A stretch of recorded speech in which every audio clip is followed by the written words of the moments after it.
El estudio de la Universidad Nacional de Córdoba detectó el aumento del consumo de sustancias psicoactivas durante la cuarentena. Vamos a conversar con Raúl Gómez, responsable de este estudio. Raúl, buenos días. Como nacional, ¿sí? Buenos días, ¿cómo están ustedes? Digamos, este tema ha pasado por esta... Muy bien, bueno, Raúl, cuéntenos un poco cómo se ha definido esta situación, cómo lo han estado detectando ustedes con este estudio.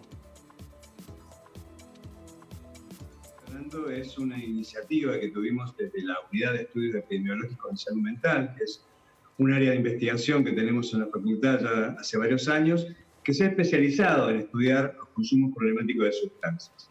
Dada la situación de la pandemia y puntualmente cuando se inicia el aislamiento social preventivo y obligatorio en el país, el equipo de investigación decidió indagar qué modificaciones podía haber en los patrones de consumo durante el periodo de aislamiento. Esta iniciativa surge de toda una serie de reportes y de informaciones que vamos incorporando del mundo y del país, donde con menor nivel de sistematicidad y rigurosidad se informa que hay efectos en la salud mental de la situación de aislamiento. Claro. A partir de eso se diseña un estudio que con las técnicas de la ventana epidemiológica y se lleva a cabo durante el 7 de abril al 8 de mayo, que es el periodo de mayor uniformidad de la cuarentena a nivel nacional. Sí. Y es un cuestionario electrónico que se distribuye por redes sociales y se recaba información donde se indaga los patrones de consumo, las posibles modificaciones. Y el dato que surge, a pesar de que era el que esperábamos, porque como dije antes, había muchos reportes de colegas y de aquellos que están especializados en la asistencia y contención de las personas en situación de pandemia, aunque esperábamos este dato, pero siempre es bueno tenerlo sistematizado y con una base empírica como la que tenemos, es que ha habido un incremento de la frecuencia con la que se consume más veces a la semana, y de la cantidad. Esto es lo que informan las personas encuestadas, y este incremento está liderado fundamentalmente por el consumo de alcohol, seguido por la nicotina, por drogas ilegales, pero también por psicofármacos con y sin receta. Y lo que es más interesante, por decirlo así, es que evidentemente cuando indagamos los motivos que las personas atribuyen para entender por qué ese cambio en los patrones de consumo, aparece la ansiedad como el principal, digamos, motivo por el cual se modifican este patrón de consumo. Esto habla de un impacto directo en la salud mental de la situación de aislamiento. Claro, y ese impacto tiene mucho que ver, nosotros decíamos y especulábamos en realidad con algunas circunstancias, la situación económica, la situación de encierro en cuanto a infraestructura, la situación familiar, la soledad. ¿Han podido detectar si esas situaciones han modificado, han aumentado? Bien, interesante. Todas son variables que deben ser indagadas en relación a este aumento del patrón de consumo. En primer lugar, la encuesta nos indicó que alrededor de un 15% pasa el aislamiento, está atravesado ese periodo de aislamiento en soledad. Un 15,5% de las personas lo han hecho en soledad.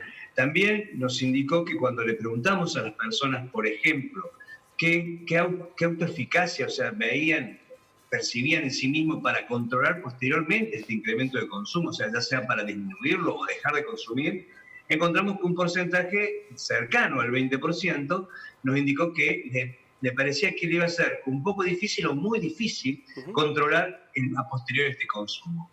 Entonces, evidentemente, este incremento del consumo está, como ustedes dicen, asociado a la situación de aislamiento, que evidentemente tiene una serie de consecuencias como la incertidumbre, la distancia de los seres queridos, y que generan esto que las personas mencionan, que es un estado de ansiedad, que debe ser, digamos, de alguna manera intentado controlar con el consumo de sustancias. También hay otros motivos que se indican, como la necesidad de relajación, como también la necesidad de dormir, y un porcentaje de personas indica que realmente se ha sentido deprimido y en esas condiciones ha comenzado a consumir. Como le decía antes, es un dato que la autoeficacia percibida para el control posterior de este incremento de consumo en un porcentaje de personas se muestra, digamos, con dificultades. no que la vayan a tener sí o sí, pero advierten que podrían tener dificultades. Y lo que es más interesante, esto es más marcado en las mujeres que en los varones. Las mujeres, casi un cuarto de las mujeres que han incrementado su consumo, refieren de que les va a ser un poco o muy difícil poder controlar este consumo en una instancia, en un escenario posterior a la pandemia. Los hombres en alrededor de un 17% refieren esta dificultad. Esto nos hace pensar hacia adelante las secuelas del aislamiento social preventivo. Raúl, ¿cuál fue la muestra con la que trabajaron para esta encuesta? La muestra abarcó, es una muestra que se llama de bola de nieve, o sea, uno le pide a los encuestados que vayan reclutando más encuestados, y trabajamos con una muestra que abarcó las 23 provincias, la Ciudad Autónoma de Buenos Aires, y fueron 1.007 encuestas en total las que realizamos. ¿Y de todas las edades? Sí, la condición para ingresar era ser mayor de 18 años, dar el consentimiento informado, y abarca el rango etario de 18 a 67 años. ¿Y se ha podido regionalizar, Raúl, o lo han hecho de manera...? No, eso es lo que vamos a avanzar ahora. Insisto, esa ventana epidemiológica se hizo en el momento de mayor homogeneidad. En este momento estamos poniendo en marcha una nueva encuesta que permita generar datos comparables cuando ya tenemos un aislamiento flexibilizado, modificado o por lo menos diferencial en las regiones del país, donde tenemos todavía un aislamiento muy fuerte en el AMBA y muy relajado en nuestra provincia o yendo a una dinámica de mayor relajación. Por eso en este momento nosotros vamos a generar un nuevo cuestionario para poder generar datos que nos permita comparar el antes y el después. Es probable que por regiones y por otras variables sociodemográficas como edad, como condición laboral, tengamos diferencias y es lo que vamos a seguir indagando. Estos son evidentemente los primeros datos que surgen de relevancia. Y seguramente uno entiende, estoy arriesgándome, pero la situación del coronavirus, el desarrollo del virus también debe influir. Uno se siente mucho más asustado, entre comillas, en una región como el AMBA, en una región donde el virus está circulando, que en aquellas regiones en donde hay algunas más libertades, ¿no? Evidentemente, cuando yo decía que los motivos indicados para el incremento de consumo tenían que ver con la ansiedad y la necesidad de relajación, hablan de un estado de tensión. La pandemia implica una amenaza de vida, una amenaza de la salud y una amenaza de vida propia o de seres queridos.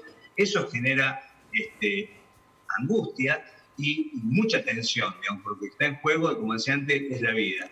Y a esto hay que sumarle que las perspectivas socioeconómicas posteriores a la pandemia también van a generar situaciones estresantes. El consumo de sustancias psicoactivas siempre está ligado, no directamente, no únicamente, pero está ligado a situaciones de estrés. O sea, las sustancias pueden aparecer como un recurso de afrontamiento de situaciones que las personas ven superadoras de sus posibilidades.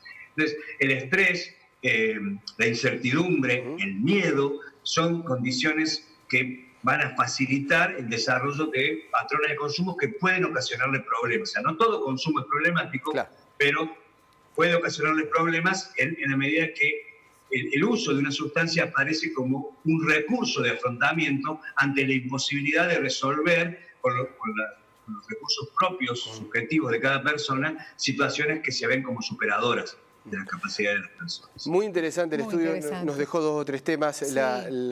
El problema que vamos a tener de poder, cuando volvamos a la nueva normalidad, de estar dejando la utilización de estas sustancias es un dato, me parece clave para atenderlo. Sí. Y vamos a seguir los estudios en lo que están investigando, Raúl, así que le prometemos el contacto para los próximos días cuando tengan algunos otros resultados. Muy interesante. Sí, una sola cosa para terminar. Sí. Este estudio simplemente también se pensó como un aporte a pensar la necesidad de dispositivos de contención y acompañamiento. Bien. O sea, el aislamiento funcionó y funciona como un recurso ante la amenaza de la enfermedad infecciosa, pero la salud es integral y la salud mental también debe ser atendida.